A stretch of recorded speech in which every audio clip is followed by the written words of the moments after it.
things that we have in the profession. That's my room. I just have my table in my room, and I was working from there.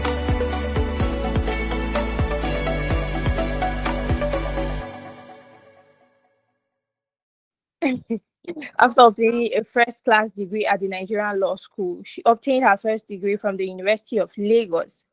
She is currently an associate at Wigs and Partners, where she contributes to the firm's corporate and commercial law practice, specializing in company secretarial practice, entertainment law, and technology law.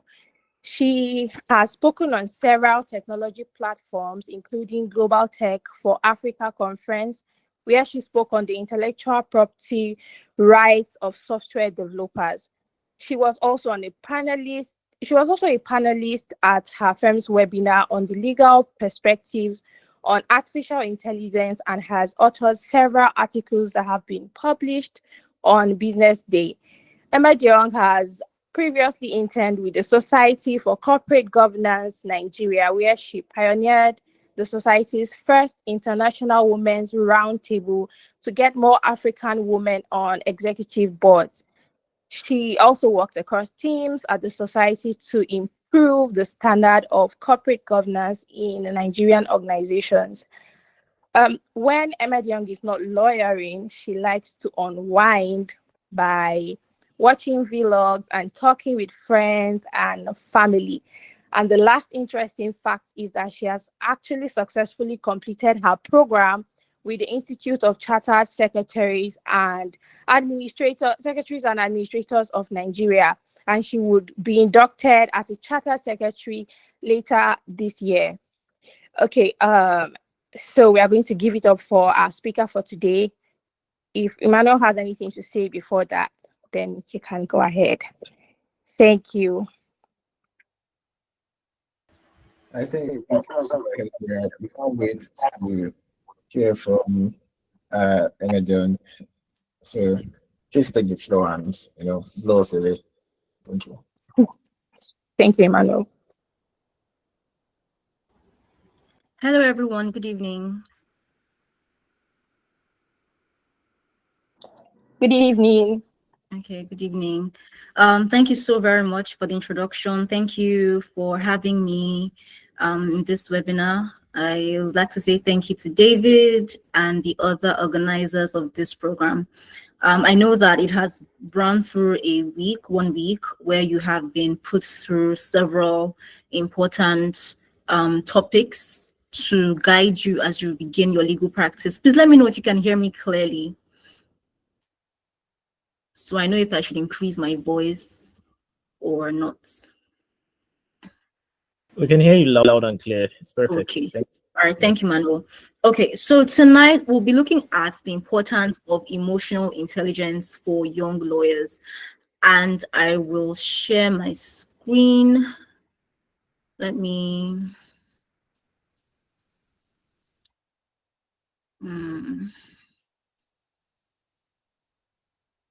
Please hold on.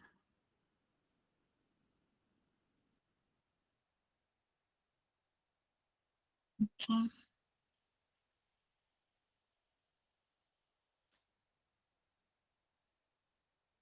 Okay.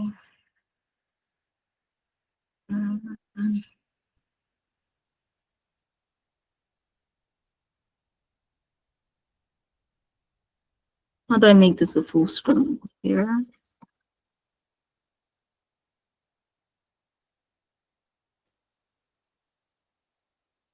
My screen is not full, right?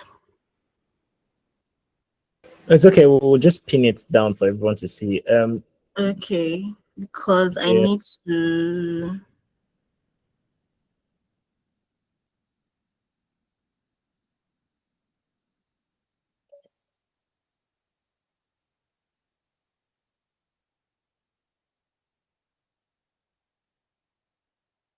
Trying to navigate how I'm going to share from here instead of going to the other.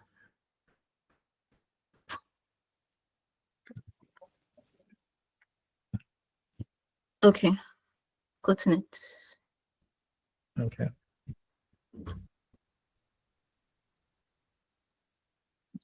Okay.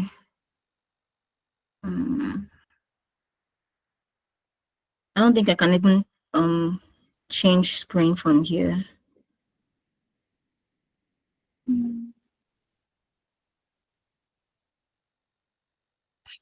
Okay, figure it out. Okay, so tonight we'll be looking at emotional intelligence for young lawyers. And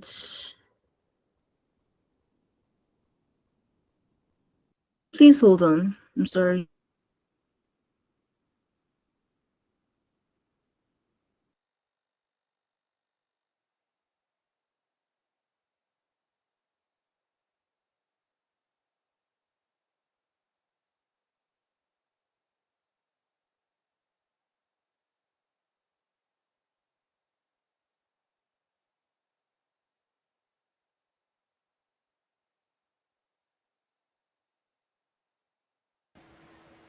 Emandiong, I don't know if you can hear me.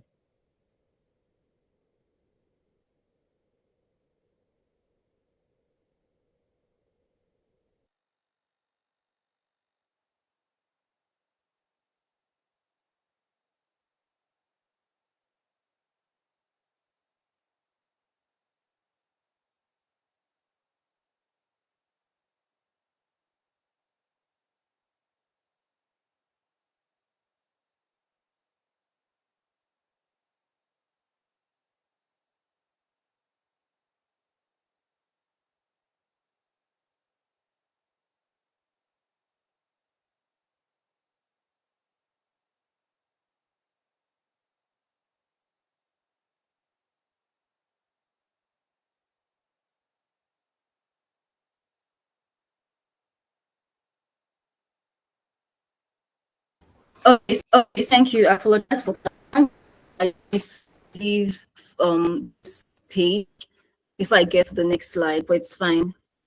Okay, so tonight we'll be looking at emotional intelligence for young lawyers, and I think that this is such an important topic for young lawyers. You know, a lot of emphasis is on the technical aspects. You know, how can you learn more about the law? How can you be confident? How can you put into practice the theory and things you learned from university days into law school, and now you're on the field? But this is an aspect that I think is underrated, and I'm really excited that the organizers of this thought it fits to include this topic in this hand-holding series. So we're going to have a good time tonight. Let's just follow through as we go. Okay, so we're going to look at the outline, and the first outline we have here is our introduction, and then we look at why emotional intelligence is critical for lawyers. I change just so then EI and career growth for lawyers, developing EI as a young lawyer, and then we will conclude. So it's going to be an interesting one tonight. Okay, so we're going to the first outline, which is what EI is. And I think I'd appreciate to just get a feel of the room to know what you think emotional intelligence is. So if I can have one person or two people just, you know, speak, let's know what you think emotional intelligence is.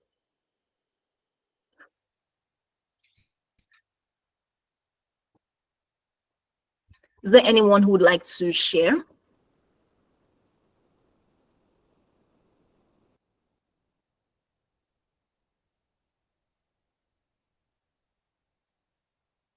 Okay, yeah, I see Abigail's hand. Go on, Hi, please. everyone.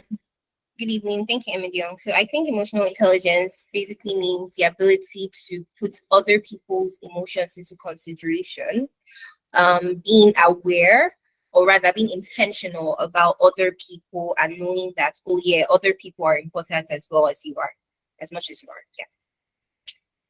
Yeah. That's such a good definition of EI. She said it's being able to put other people's emotions first, being able to recognize their own emotions. So she's speaking from the point of view of the other person. And EI is it's two-faced, right? It's looks at yourself and it also looks at the other person. I think I saw someone's hand raised again. If that was your hand, please, you can go ahead and speak.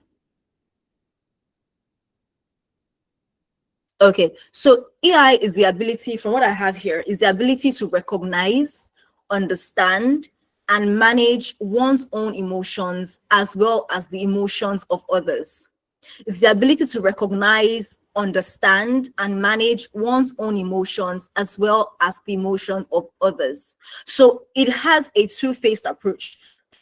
Understand your own emotions, recognizing your own emotions, managing your own emotions, and then also being able to manage the emotions of others. I know you'd say, oh, but each person is responsible for their own action and for their own emotions.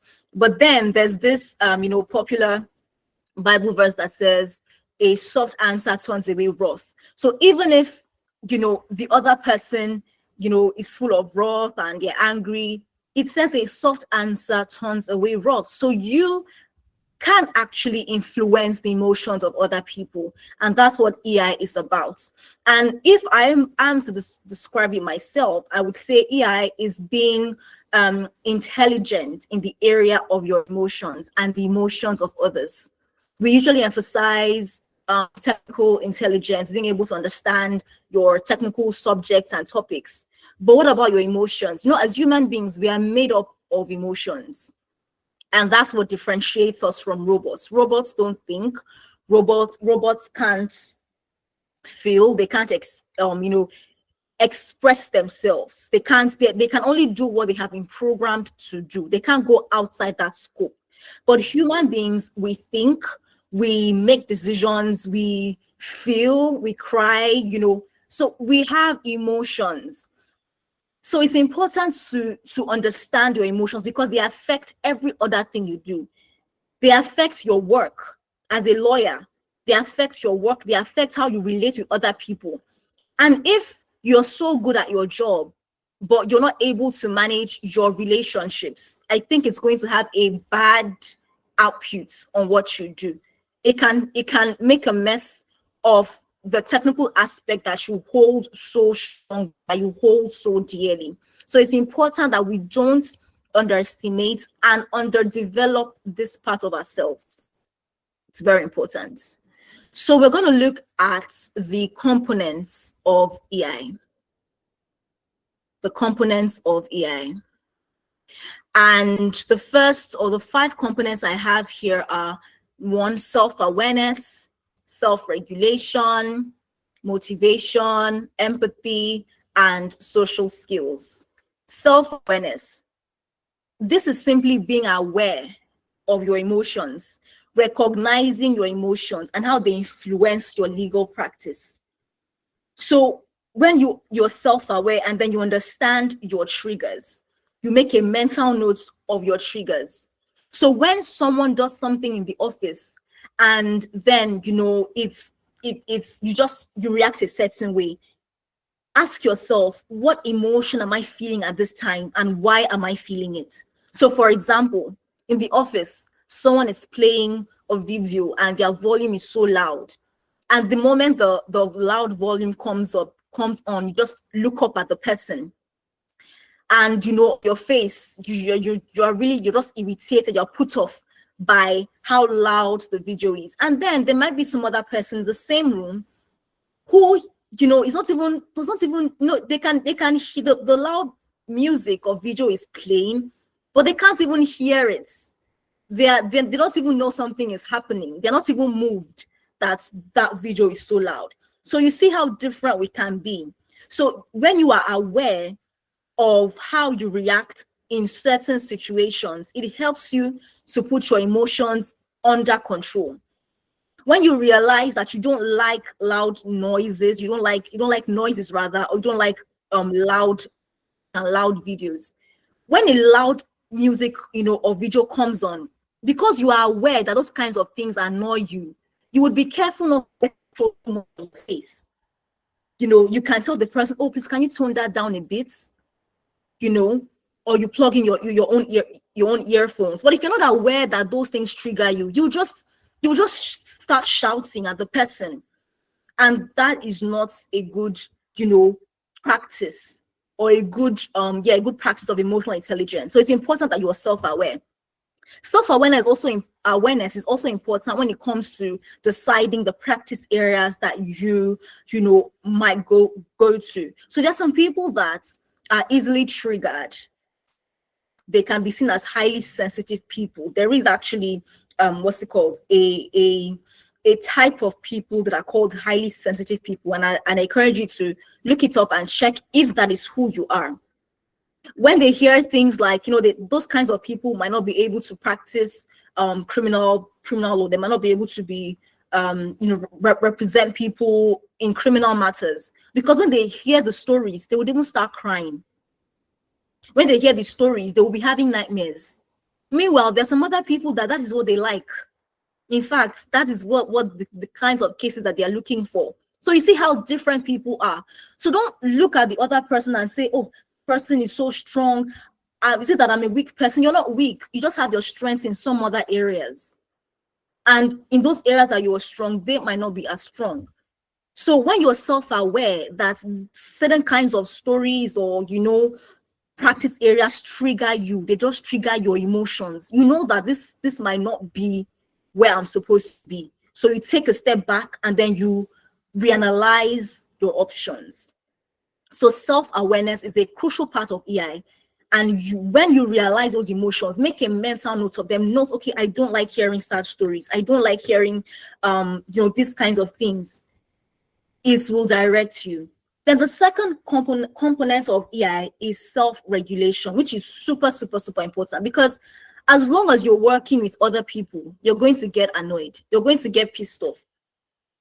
And it's not all the time. In fact, it's not a good practice that you flare up at every show of, you know, bad character or every show of bad behavior. As you're stepping into the practice, whether you're working from the office or you're in court, you'd see some lawyers when they're in court and maybe the other party is, you know, the other counsel is making their case and giving their arguments, and they are just boiling. They want to, by the time they have the opportunity to speak, you know, they would speak so blatantly and, you know, without any form of control. You need to self-regulate. Yes, we are human beings. We would have these feelings, you know, things would trigger us, but a crucial part of EI is being able to self-regulate. It's similar to when you have, stabilizers. You have those stabilizers to regulate the current. So let yourself also have an internal stabilizer. When you see that this person in the office is doing what you don't like, they are pulling at you, or, you know, self-regulate. First of all, just breathe in, breathe out, relax, you know, and then, because if you give in to those emotions and you begin to show the rage, it would, by the time your emotions have calmed down, you will now start regretting, I have just disgraced myself. So you have to learn to self-regulate. It's very important. Self-regulation also comes in where you are really stressed. You are really stressed, and, you know, as lawyers, we usually have lots of work to do. As you're starting out, your workload might not be as much, but as you progress, people begin to entrust you with more tasks, right? And so you might become so stressed, tired, burnt out. And by the time somebody comes and tries to talk to you or just taps you on the shoulder, you just flinch. You might even shout to them, leave me alone, because you are stressed. But when you realize that you are stressed, there are things you can do to self-regulate, to just take a break, maybe take a break from where you are, stand up, go outside, so you can calm down. Again, it's important to remember that we are emotional beings. We are lawyers. Yes, we've gone to school for 5 years, 6 years, and we have all the technical knowledge. But before you went to school to study law, you were a human being. You are still a human being, led by your emotions. So you have to learn to self-regulate. Another important component of EI is motivation. Motivation. You know, as young lawyers, as new wigs, once you start, you're full of zeal, you're full of energy, you're ready to dish out all the knowledge you know, you're ready to, you know, go to court, you want to write all those briefs and contracts. You have a burst of energy at that time. But as you go along the line, you might find that, you know, your motivation is waning. You're just wondering, what am I even doing here? What in the world am I doing? You might even be so unsure of, you know, what practice area do I want to go to? You begin to lose motivation. But if you are emotionally intelligent, it requires that you are able to draw motivation from within you.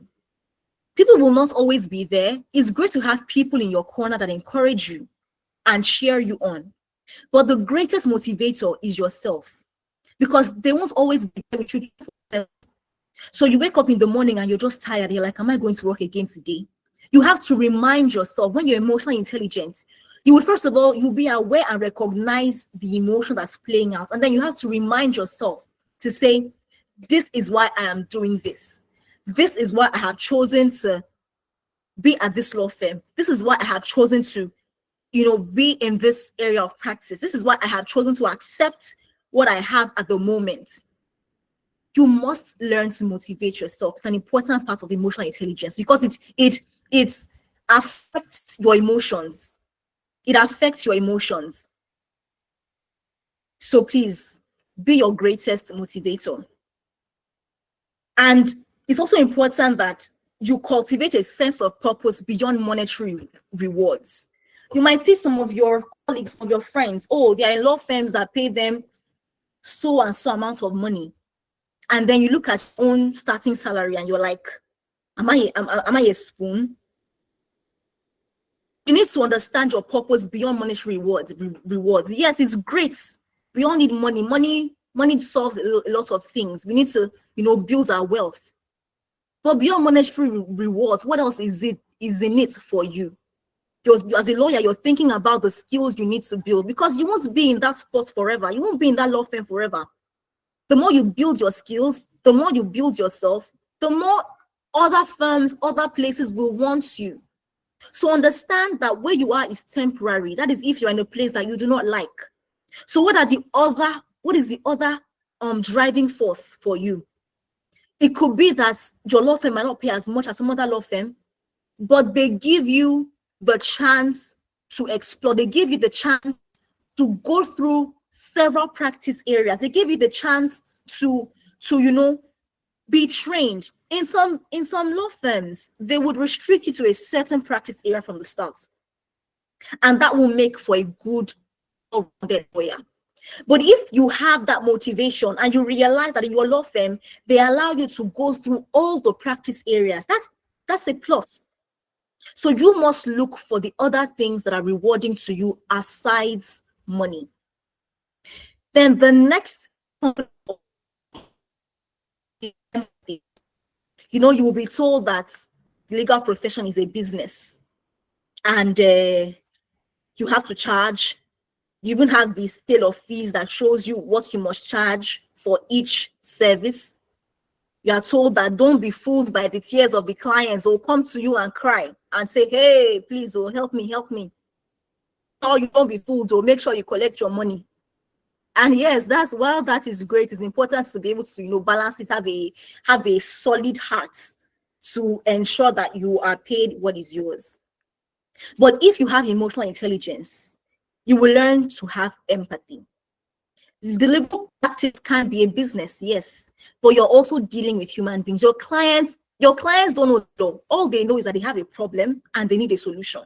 So if you're going to advise your clients successfully, you must put yourself in their shoes. A woman comes to you and says, maybe her husband is beating her, or the man says his wife is beating him and they want to get a divorce. And then, you know, you can't even put yourself in their shoes to say, oh, what must it be like? If you put yourself in their shoes, you would be able to go over and beyond for that client, because you can feel their pain. So as lawyers, you must have empathy. is a crucial part of emotional intelligence. It's very, very important. It also helps when you're dealing with your colleagues. You have to show empathy. Oh, they are very stressed. Excuse me, with what they have to do, and they told you, oh, please, could you help me take on this extra task? Your first instinct might be, please, though, because I'm a young lawyer, does not mean you will be giving me too much work to do. I beg. You should look at it from two angles. Number one, have empathy concerning how they are feeling. Number two, see it as an opportunity to learn what you don't already know. So empathy is really important. Then the final component of EI is social skills. Social skills. As lawyers, not all your clients will come and meet you in your office. Oh, they've seen a very nice signboard. They walk in. Your clients will be at events. They will be at social gatherings. They will be in church. They can be anywhere. But if you don't have good social skills, how would you attract them? You go to an event and you're just frowning. You go to an event, just sit down by yourself. You don't even want to know who is sitting beside you. You can ask, oh, how are you? How are you doing? What's your name? What do you do? And you're lawyers. You have a really nice profession. When they hear you, oh, I'm a lawyer, they are already happy. So use that to your advantage. Social skills with your clients, with even people in the office. Don't just enter the office and all your mind is, today I must read 5 cases before I leave this office. That is, you are in the library from morning to night. You don't even go to the different offices to see how they are doing. You don't even go to greet. Oh, good morning. How are you doing? Oh, what are you working on today? Oh, where do you stay? Oh, really? How was commuting to work this morning? It goes beyond the technical things you do at the office. It's important you have these social skills, emotional intelligence, very important. So we'll go to the next slide. Why EI is important for young lawyers. Why EI is important for young lawyers. It's important for young lawyers because success isn't solely based on legal knowledge or expertise. Soft skills like EI are crucial. So you would see that there are 2 young lawyers. Oh, both of them might be really sound, have good grades and they know the law. But one of them knows how to play it right. One of them knows how to play to the emotions. One of them, when they're talking to the supervisor, before they would ask for anything, they'll say, oh, good morning, how are you doing today? I hope you are doing well. With a smile on their face. Once in a while, they'll go into greet. When they view their status and it's their child's birthday, they send a message, oh, happy birthday to your child. You are sowing seeds into the emotion. That is emotional, that is EI, emotional intelligence. You are sowing seeds into the emotions of the other person. So when it's time for, a big task, both of you are equally good at the technical, but they might favor the person who is more emotionally intelligent, who understands empathy. Understands that's how to, social skills, self-motivation. So don't just focus on, I want to know the book. You need to ensure that emotionally you have mastered your emotions and you know how to understand the emotions of others. When your supervisor or your senior associate is upset, that's not the time to start talking what did not even concern the situation. It's the time to understand, oh, should I be quiet now? Should I apologize? You have to be able to read the room. You have to be able to read the room, read the emotions of the supervisor, of your senior associate, your partner. Understand their personality. Oh, is this partner very outgoing? Is this partner reserved? Does this partner like to be disturbed? How do they like to be related with? When you begin at your new law firm or your organization, you need to learn to be. It's not time for you to start going up. Yes, it's good to go around, know the people you're working with, but it's not the time for you to start making noise and letting everybody know, oh, I went to Unilago, I finished with this particular grade. It's not the time to start shouting about your achievements. It's the time to study the environment, to study those that you're working with. Know the people that like to be jovial. Know the people that when they come, don't talk to me. They just don't want you to talk to them. Those kinds of people, you can smile at them, greet them, be jovial with them, but you just know that they want to be left alone and you leave them alone. So learn to understand the people that you're working with is an important part, because it will stand you out. It will set you apart. It will set you apart. So we're going to look at the next slide. And that is why emotional intelligence is critical for lawyers. Why it is critical for lawyers. Number one, client relations in Nigeria's diverse society. As a lawyer in a law firm, an organization, your clients will not be the same as you, right?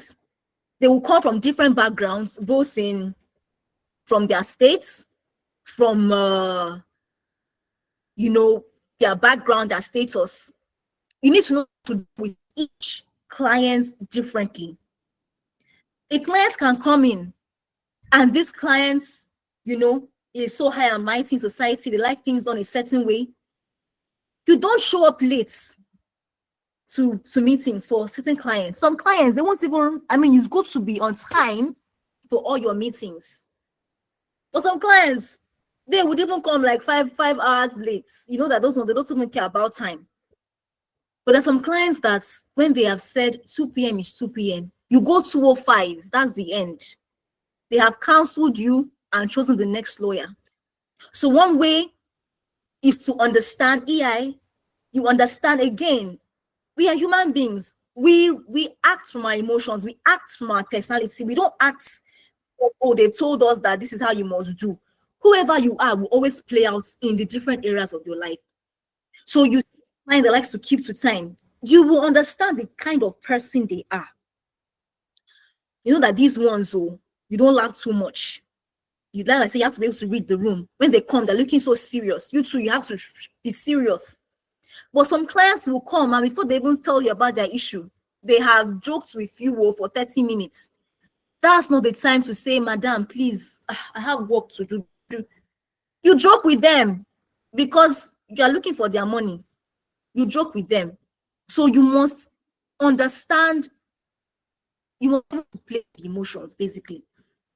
Some clients, they won't speak with you for they won't speak the issue with you for 5 minutes.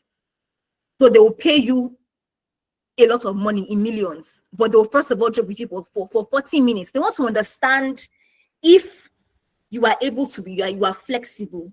Some clients are not looking for over serious people. Lawyers have made friends with their clients. It has gone beyond, you just come to my law firm and I give you the work to do and that's it. The clients want to be able to call their lawyers on the phone at any time and receive assurance from the lawyer. So if you are not accessible, if your demeanor, you have not learned, you are not self-aware of who you are, of your emotions, you don't know how to self-regulate, you don't know how to have empathy, the clients will just look for somebody that they can relate to. So beyond having the technical skills, you must learn. That's why we said one aspect of EI is social skills. You must learn to be friendly. This profession, be friendly. That's how you secure the deals. Smile.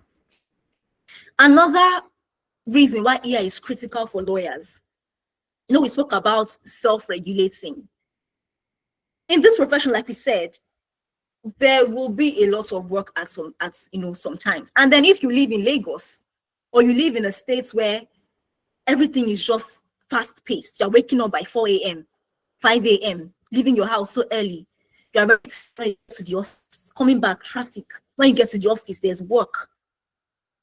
If you have not learned your triggers, if you have not learned how to self-regulate, if you have not learned, the things that tick you off and how to curb them, how to put a hold on them, you will be burnt out. And that's not what you want.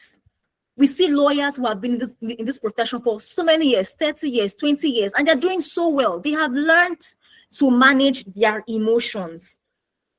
There will be times they will go to court, they will go to a meeting, They are coming back tired. They're coming back angry. They're coming back upset. But they have to drop that emotion because they're entering a meeting where they must be on high energy. So being able to switch, you need to learn how to switch. And you will only be able to learn how to switch when you understand the things that triggers you and how to deal with them. So it is critical because you must learn to manage and burnout in high pressure environments. Then the third reason is it's critical because you need to navigate the complex legal systems and conflict resolution. So you go to court today. Let's say you live in Ikorodu and you are going to a court in Aja because you have a matter. I know the court is at 9 a.m. You left your house by 5 o'clock so you can get to court by 7. You get to court and as it will be, you don't have a car. So you went with public transport and you get to court, you're already sweating. Your white is already soaked. You've not eaten. You didn't even see where to buy cold water to drink. You get to court, no AC, no fan, you are hot. And then they will just come and tell you the court is not sitting. And you have to go back to Rodu. If you are not emotionally intelligent, if you are not intelligent about your emotions, you will just shout at the registrar there and say, "What's nonsense? What is this?" And other people will be looking at you. Yes, it's wrong that you are not told about when the court will not sit. And just by the side, there are some groups, high court groups, magistrate courts, groups, where you can find out, maybe the cause list for that particular week or if the court is sitting. So I encourage you, when you start practice, look for those WhatsApp groups and join them. You would find information that will tell you, is the court, because the registrars will be in that group. Save yourself stress.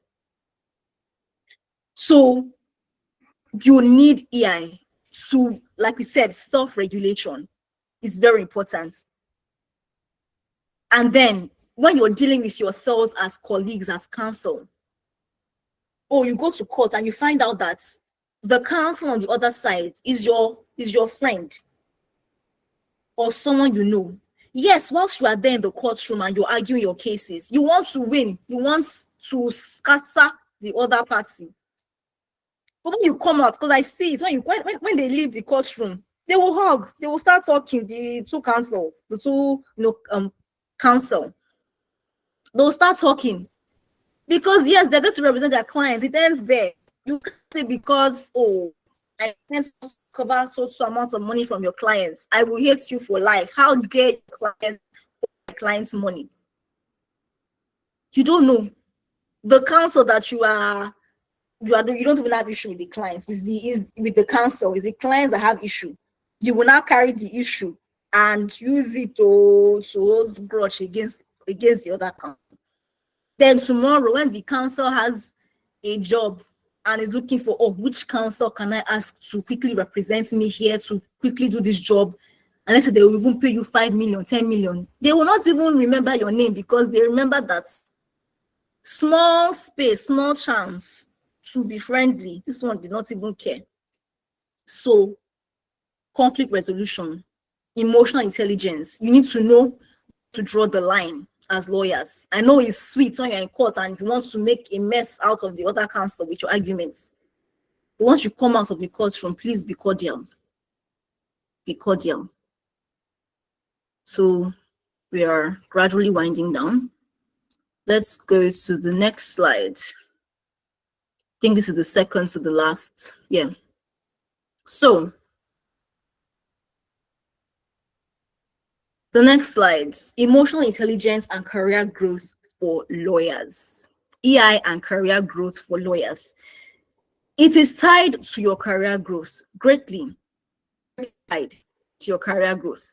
The first one we have here is networking and building professional relationships. Like I said, not all the clients will see your signboard and in fact, some big law firms, they don't even have their names outside. I hope you know.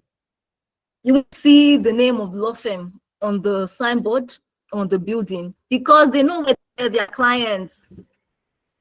They're not looking for working clients. They go to events or word of mouth referral, That's how it works. So if you are not emotionally intelligent, it won't help you build relationships, professional relationships. Emotional intelligence helps you form lasting relationships with senior lawyers, judges, clients, and other stakeholders.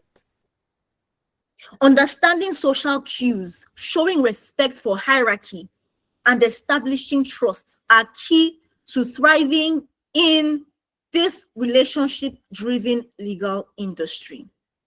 So if you're a young lawyer that actively listens, if you're able to build trust with your colleagues, if you're able to show respect for your senior colleagues, you're having a team session and the senior colleague says something, as a young lawyer, you just say, sir, that's no longer the law. When were you called to the bar? Have you read this case? Don't you know that the law has changed? If you are emotionally intelligent, you will learn that you will not correct the senior lawyer there. You won't correct him there. Let him make the mistake. You keep quiet. When you're not having another discussion with him, you cannot chip it in that, oh, sir, I heard you mention this. I'm not sure if I saw something else somewhere. I might be wrong. I'm not sure, but I think I saw that this and this and this is the new position of the law. You tell him in private, not that in the open, you want to show everybody that you had a first class, and so you start correcting the senior lawyer there. They will just cancel you. So please. Then the next one is leadership development and career advancement. Development and career advancement. It is a sign of potential leadership in a law firm or legal departments. When you're able to understand the emotions of others and you're able to manage teams with empathy, you can rise fast in your career. So when they're looking for someone to head a team, a department, they won't call the young lawyer that likes to keep to himself or herself. In fact, when they come, they're just always frowning.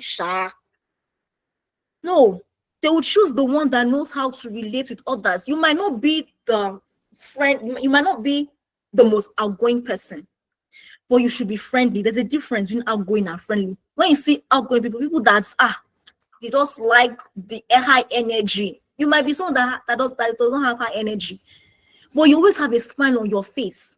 When someone greets you, you greet them back. In fact, before they even greet you, you have greeted them. You ask them, oh, how was your night? How was your weekend? Those little things. When they're looking for someone to head a team, they'll remember you because they believe that you can relate with people. They believe you can relate with people. Let's go to the final slide. The final slide, which is developing emotional intelligence as a young lawyer. The first way is to practice active listening. You don't just hear what your colleague is saying or your senior associate is saying. You watch their body language. Or they told you, go ahead and do this. But from their body language, you can tell that they're not very comfortable with that decision. So you need to clarify, do I go ahead? So hear what they are saying and what they are not saying. That's how you develop your emotional intelligence. So that even if they're saying one thing, you can sense they mean something else and you know how to do the right thing. The second way is to manage stress constructively. So you are just burnt out all the time, you're just tired, you're not sleeping well.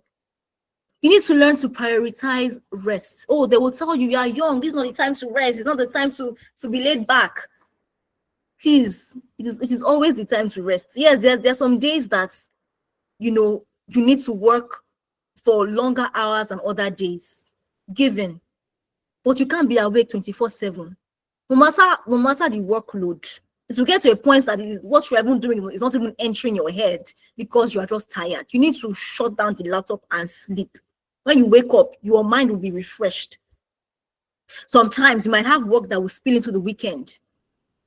At those times, when you see that, oh, this cannot be moved to next week, you will have to sacrifice some hours in your weekend to finish the work.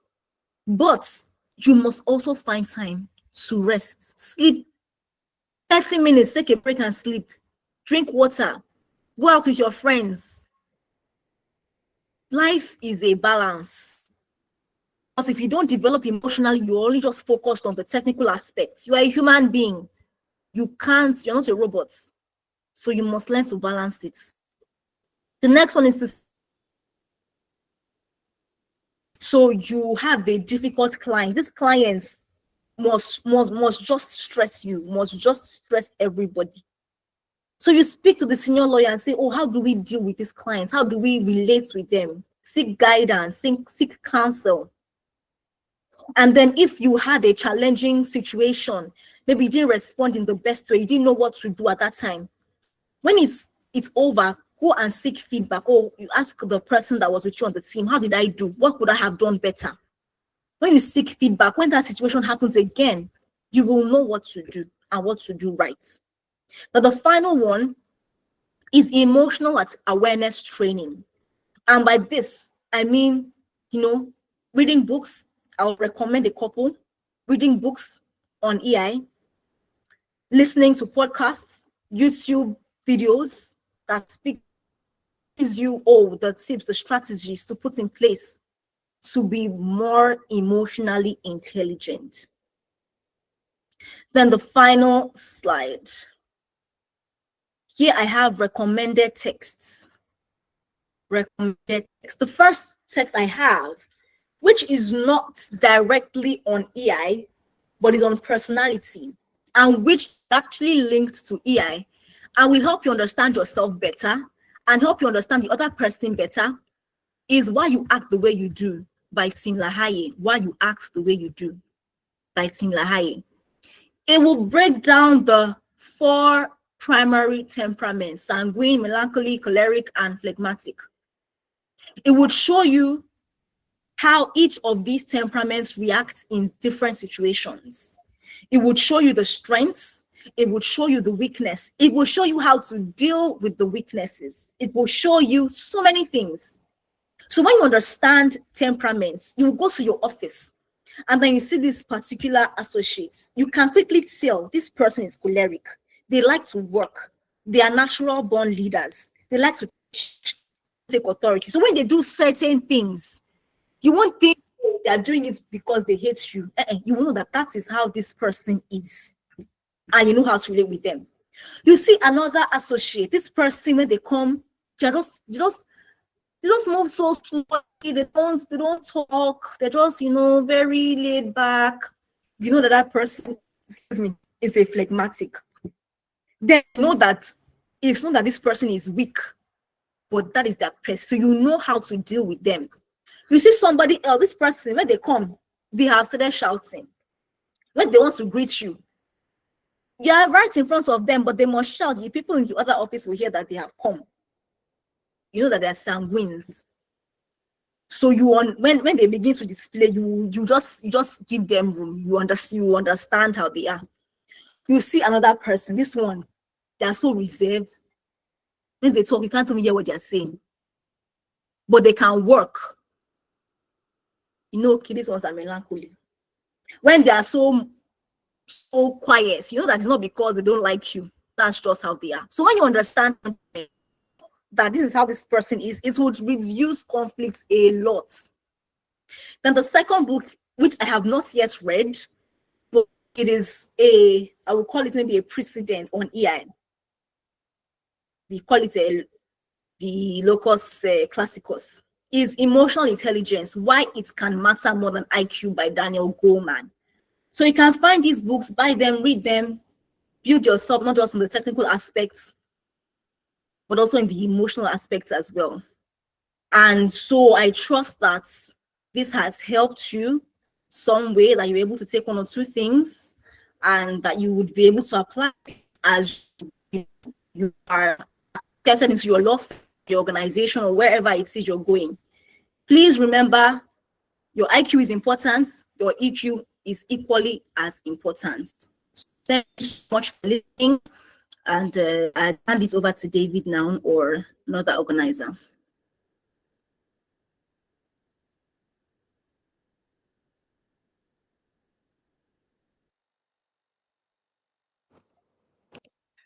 Thank you so much, Emandiong.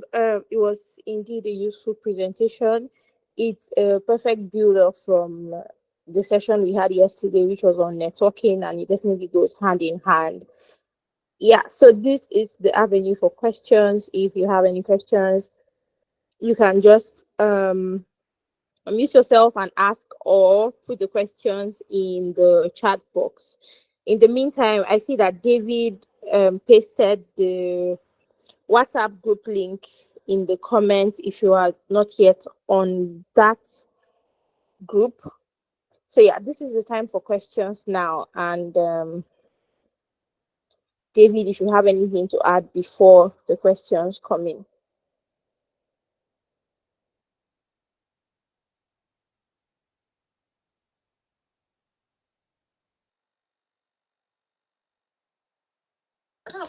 Okay, no worries. Okay, let me just come in here. Thank you, Emandiong, for a very, very, very, amazing session. So what you've said in detail, further enhances all that we've learned in the last couple of days, where we talked about, positioning yourself, branding, networking, and even, communication. And so it's almost like, you're in the spirits with us. So we are very, very grateful for that. Before we go ahead, I want question. May I have a question? And it's saying, you mentioned, interacting with your colleagues beyond just the work and the technical aspect, that, having a personal relationship. Like, so I know a lot of people here may wonder, like, what exactly can you talk about? Like, how do you bridge that gap without feeling like you're crossing a line or overstepping, the boundary between yourself and your colleagues in terms of, and then also in managing conflict, sometimes you may not have the avenue to discuss as it happens. So how do we make sure that we're not keeping things inside and, breeding, what's that word? Sorry, resentment, yes, for co-workers and upline managers. Thank you. Okay, thank you very much, Manuel, for those questions. Very key. For the first question, which is how you can build relationships with your colleagues without, crossing the line. I think that one key principle of friendships is you let friendships happen. You don't force friendships. So you can't be friends with everybody. You can't be friends with all your colleagues. You will feel more drawn to one colleague than to the other, and that's fine. Don't force it. Let your intuition guide you, So for those that you might not feel as close to, it's fine if you just maintain it on the surface level to say, oh, how are you doing? Oh, how are you really? Are you okay? You're nice to them, you're kind to them, you help them when they need something. You celebrate them on their birthday. If their parents has a birthday, you celebrate them. You can even give them a gift. But you just find that it's just not natural for you to move beyond that, and you let it be. For some other colleagues, you will just find that it's just easier for you to be more friendly with them and bond with them. And you didn't even plan it, but you just find that, oh, they're able to tell you more things than beyond, office. And you're also able to, speak with them and, be friendly with them, on weekends, or you're texting them, you see something, maybe a video that's nice, you send to them. So you let friendships happen. So you watch to see, is this person, do we connect? Do our spirits connect? And then you build it up from there. Then the second question is, how do you address conflicts so that it doesn't build resentment, right? And I think that there are some things that you might not, I don't think it's every error or every mistake or every wrongdoing that you point out to someone. I think there are some errors that are so little that you just let it go. And when I say you let it go, it means that you in fact, it did not even happen to you. You forgot that it even happened, and you move on. Because if you are to pick up on every issue, we are all humans. We're always going to we're always going to make mistakes. Every day you've done something that is not okay. You've made a mistake in the presentation. You've made a mistake in how you spoke to somebody, right? So some things that you just say that, oh, this is not worth, you let it go. But for some other things that you know that this is going to cause friction going forward in your relationship with someone, I think that first of all is understanding the person. You know, is this someone that you can easily speak to? Are they someone that you can just easily walk up to them and tell maybe a quiet place and say, I appreciate our working relationship. I appreciate you as a person. You've helped me in the past. You know, you have come through for me in this and in that way. I appreciate your work ethics. And because I value our relationship, I think I need to speak up about something that didn't quite sit well with me. I know you have good intentions, but this is how I felt about the situation. So you let them know how it made you feel. And then, you know, you hear their response and you accept their apology. And so you've sorted it out, right? It might be someone who is way above you, maybe a partner, and you might not approach the partner the same way you would approach an associate or a senior associate, right? And so, I mean, for me, I just pray about it and say, God, I didn't like the way this person spoke to me about this, but the way this partner spoke to me. It might not be easy for me to go to the partner's office if the partner is someone that is not that approachable. To say, sir, this and this, the partner will just look at you like, hey, who is this one? Do you understand? So you just learn the lessons from it and understand your purpose in that office. Know that I'm here to learn here, and this and this. And pray that, oh God, I'm hurt about this. Can you please let this partner know or heal my heart? Or, you know, just so understanding the person you're dealing with, knowing the kind of issue you can let go and the one you need to speak about, and then using wisdom to speak about it. First of all, laying the ground to say, I appreciate you. I know you're coming from a good place. Because I value our friendship, I think I should speak about this. I didn't really like the way this and this came out. I would appreciate if next time you would call me to the side rather than speaking it out about what I did in the open. So I think you need to understand all the dynamics that goes into it. So I hope that's fine.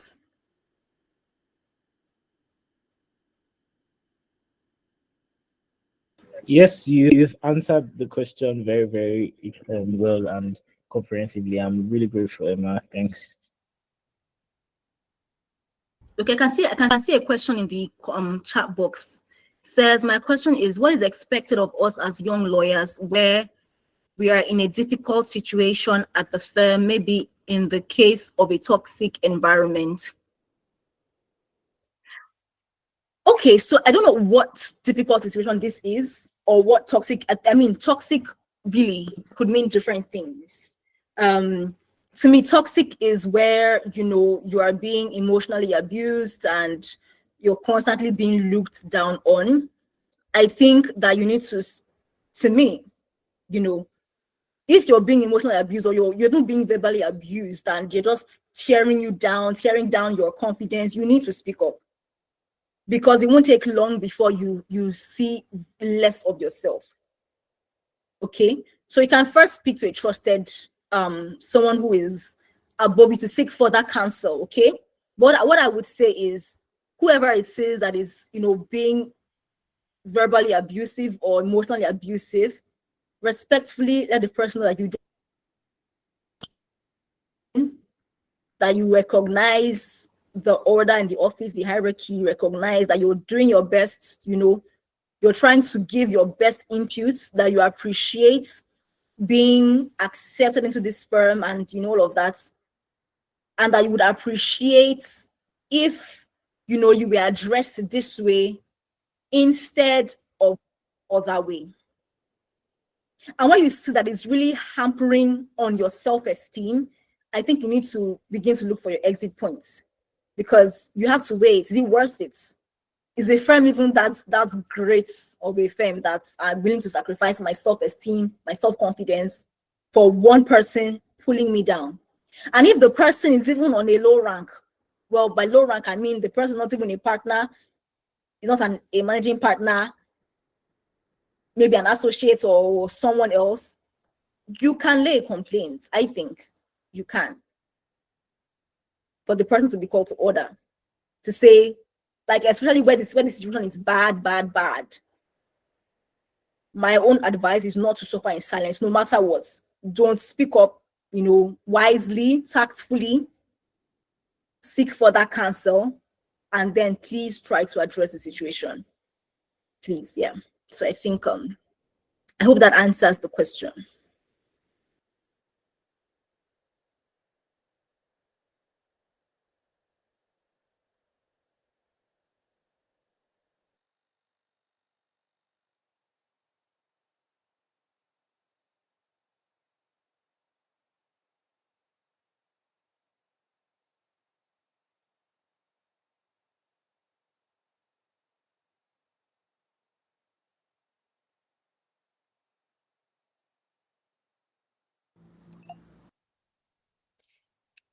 Goodness, if your hand is up for a question, you can go ahead.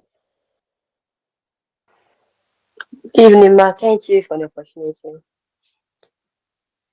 Please, my question is not related to what we taught tonight. It's from what Mr. David taught on the first day. So, if it's possible to ask him.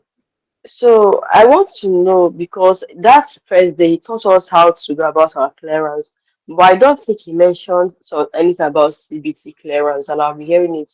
So, I want to know how we can do that if it is possible, please.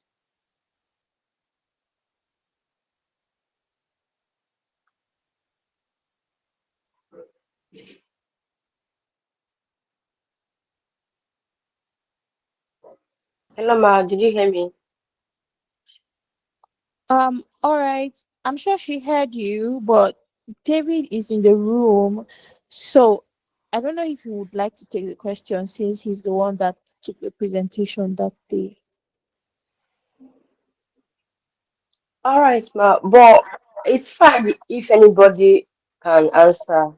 Please, can you take the question again? Let me see if I can, take a stab at it.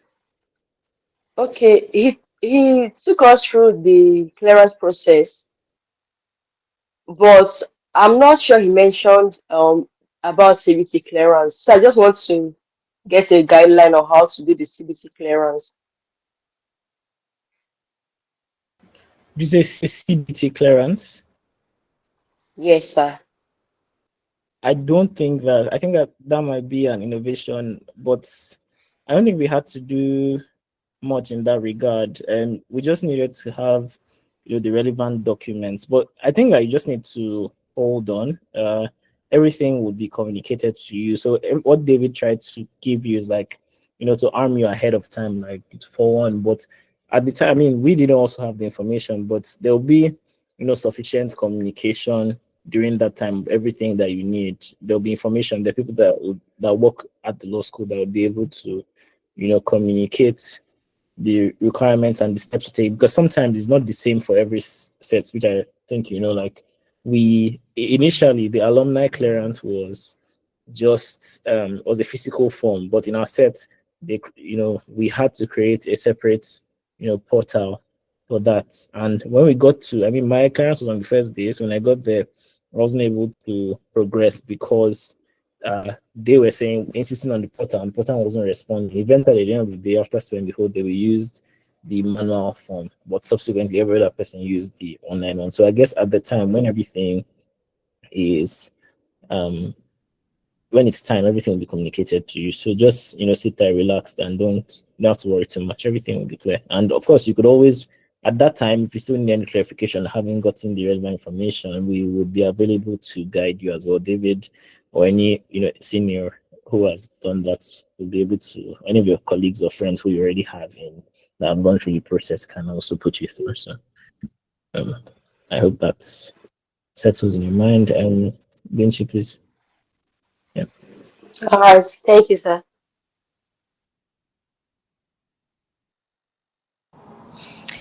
Okay. Thank you, everyone. We are 10 minutes. Okay. We're 10 minutes past the hour. So, in the absence of any question, I'm just going to wrap this up.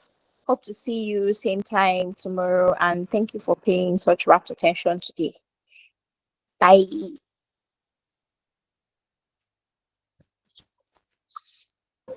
Thank you, everyone. Thank you again to our speaker, Emandiong. We would like to remind you to patronize the Adorn Project when you want to do your cultivar designs and your firm branding, personal branding. The link to find their portfolio is also pinned in this chat. So that's stay blessed. Thank you.